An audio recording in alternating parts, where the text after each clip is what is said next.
की ईरान के खिलाफ जवाबी हमले की इंतहाई खुफिया मालूमात लीक हो गयी। ये खुफिया मालूमात मिडल ईस्ट स्पेक्टेटर नामी टेलीग्राम अकाउंट पर शाया की गई हैं और इन दस्तावेजात पर 15 और 16 अक्टूबर की तारीख दर्ज है। अमरीकी मीडिया के मुताबिक टेलीग्राम अकाउंट पर अपलोड होने वाली ये दस्तावेजात वायरल होना शुरू हो गई हैं, जिसके बाद अमरीका ने तहकीकात का आगाज कर दिया है।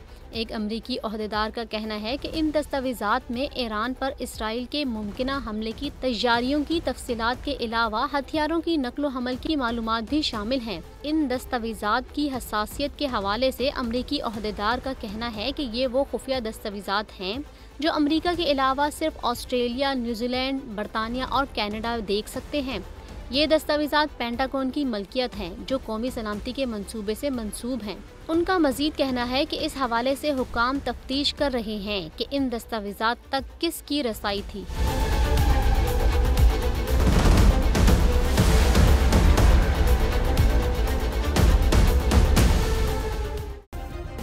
सब्सक्राइब करें और बेल दबाएं ताकि कोई खबर रह न जाए।